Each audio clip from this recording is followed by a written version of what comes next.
Hi everyone, it's Tyler and welcome to my first bookstore haul video.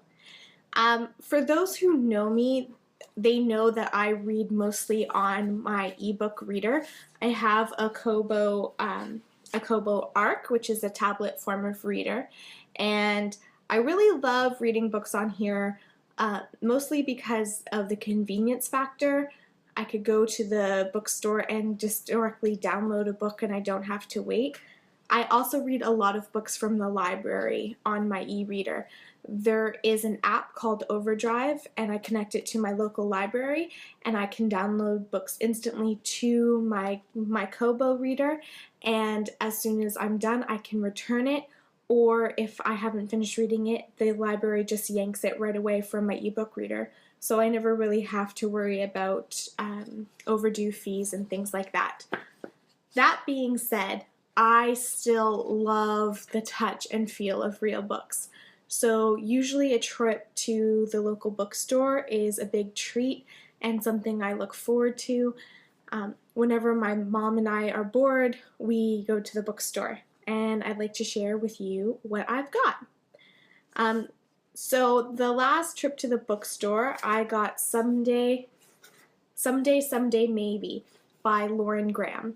And if Lauren Graham sounds familiar to you, it is because she is an actress, best known for her work on Gilmore Girls and most recently on Parenthood. So this book is about an actress who has given herself a deadline to make it big in New York City, and she's very close to the end of the deadline with not much to show for except one commercial and a two-person fan club. So a big showcase is coming and a lot of her career is riding on the showcase, but there's a lot of things that come in her way, including her dad, her ever-shrinking bank account, and another actor in the class who is a little flirtatious. So I'm excited to read it. Lauren Graham is pretty funny, so I thought that this might be an interesting, lighthearted, funny read. So I'm looking forward to reading that and possibly doing a review of it in the future. The next book I got is called The Slipper Fits by Olivia Drake. It is a romance novel. I do love romance novels. I don't like the typical cliche romance novels with people who have throbbing body parts and all the women are damsels in distress. I do like romance novels with a little bit of substance to it. And this is about a person who grew up in a all-girls school, and she becomes a governess to a child. And the child happens to be a duke, and his guardian happens to be a duke who falls for the new governess. I got this because it sounded interesting. There's supposedly a mysterious danger that looms over the estate, and I always kind of like when romance novels have a bit of a mystery element to it. It makes it a little bit more intriguing and something to focus on besides just the romance. So I'm looking to reading that. The other book that I got is That Touch of Magic by Lucy March. I'm actually really looking forward to reading this. I picked it up because I thought it was a sequel to her other really good book called A Little Night Magic. And in A Little Night Magic, there's this girl who discovers that she has some latent magical abilities and all the trouble it causes her. Now, I picked this one up and I started reading the back and I started realizing that the names are different, and I was really confused and I thought I was going crazy. But turns out it's not a sequel to A Little Night Magic. It's actually a complementary story. So in this book, her name is Olivia, and in this book, it's Stacy, and they're actually friends. So we met Stacy in the first book. So in this one, Stacy has her own kind of magical touch, and she's decided she's going to develop it to make a little extra money, and who should have walked into town but the one who got away. Dun dun da! And there's going to be some rogue spells and some dark magic and another mystery, and it's gonna be, I'm hoping it's gonna be good because I really liked the first one, so I have a lot of hope for this book.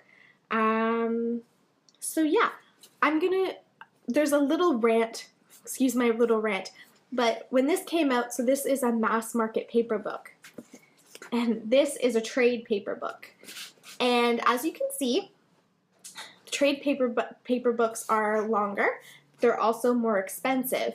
So sometimes when publishing companies create a series, they'll stick with the same type of books, which they did not do in this case. They released A Little Night Magic as a trade paperback, and then That Touch of Magic as a mass. And then they actually re-released Little Night Magic as a mass paperback.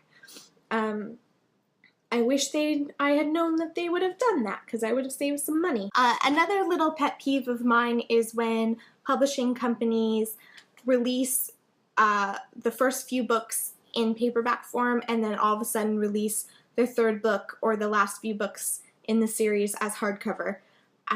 Sometimes I feel like they do it as a money grab because hardcover books are more expensive, and if a series is proving popular, lo and behold, all of a sudden they are releasing hardcover books, or you'll have to wait a long time for the paperback to be released. Okay, rant over. The other book I have is not from the bookstore. I actually entered a giveaway on Goodreads, and I got Diva in the Dugout by Arlene Hittle. I enter a lot of giveaways on Goodreads. This is the first one I've ever won, and I was kind of contemplating whether or not to enter, and I thought it would be funny if I did enter, and it's the one I got. Guess what? It's the one I got. In this book, Diva in the Dugout is about a professional baseball player who struggles with addiction issues, and he goes to rehab and he cleans himself up, and he has a daughter, and he decides that he wants to be a part of his daughter's life. The only thing that comes along with the daughter would be the daughter's mother. So he's going to try, it seems, to rekindle something with her. I've never read a romance novel or a romance or any type of story before with anybody with addiction issues. So that should be an interesting part of it. And I shall start this soon and see, and hopefully be able to do a review of it. Let's keep our fingers crossed that it would be good. And that is my bookstore haul. I hope you guys have found some good treasures in your local bookstores, and happy reading. Bye for now.